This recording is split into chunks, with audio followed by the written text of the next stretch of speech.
What is this? A new book? All this shit is weird. Oh, Varric, that is a terrible title. What are you even thinking?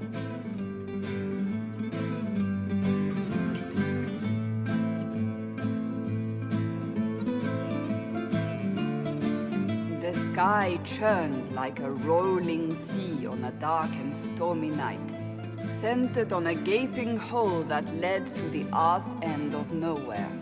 A hole that spit up many things that day, comets, demons, and a whole lot of trouble.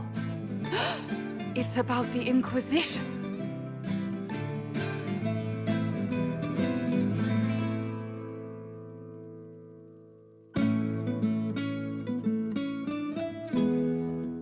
The din of the tavern cut the silence like it owed the carter money.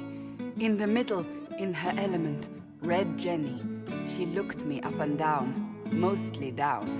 "Not playing, weirdy," she said, gesturing with and dismissively eating a sandwich. "Don't write that. Seriously, piss up a rope."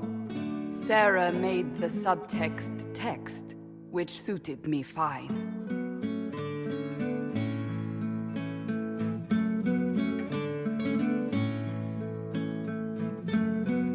The court enchanter swirled into the room like a drop of beautiful poison spreading in a wineglass.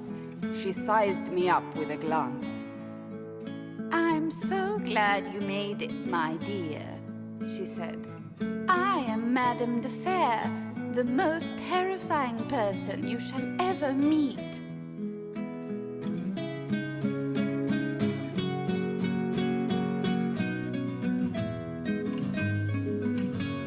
Liliane enfolded Alphonse in an embrace as warm as a serpent's kiss. "I always knew I could count on your support." The Count did not feel the bite of her poisoned dart until it was too late. "Even if it requires your death."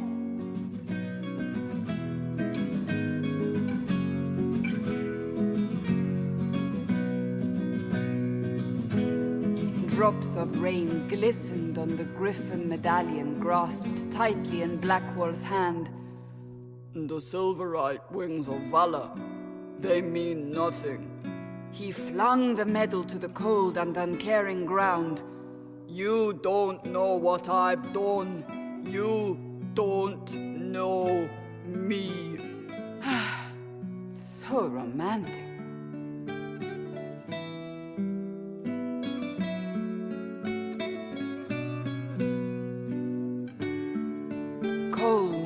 Like a shadow that also moved like a knife. A shadow wearing a hat where dreams came to die. "It's a riddle," he whispered. "A cold riddle that gnaws at your mind, but you'll feel better when it's gone." That makes as much sense as anything Cole says.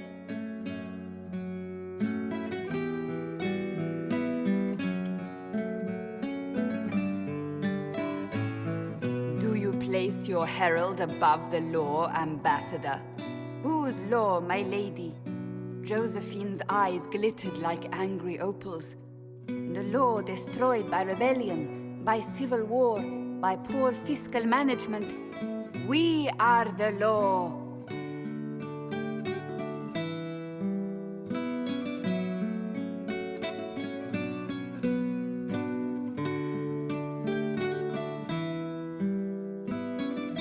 We left our mark on adamant, but the dust hadn't settled, and neither had Harding.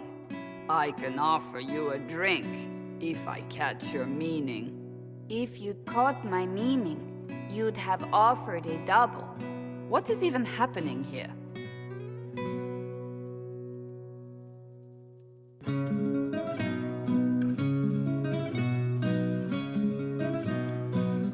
The Iron Bull was a great slab of muscle with horns that could hang a tapestry. One eye scanned for threats, while the other hid behind an eye patch like a chantry sister's old sins. "Come on," he barked, not looking back as he entered. The dancer with the great rack comes on in 5. That is spot on, actually.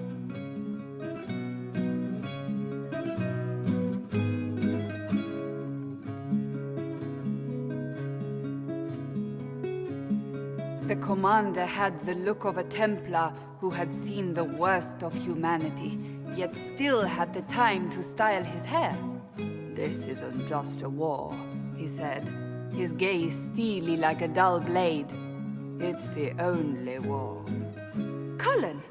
That's Cullen!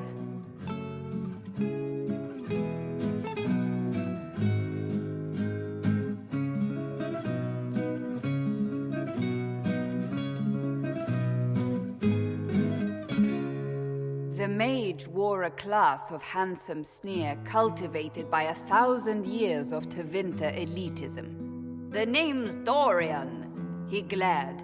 D-O-R-I-A-N.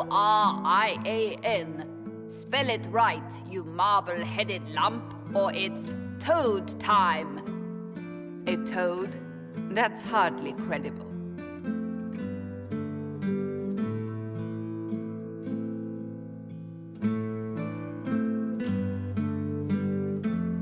The bold elf spun, mage staff crackling like the city after a good man's murder.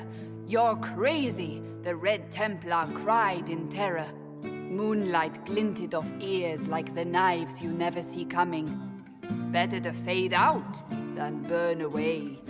Ugh, Varric.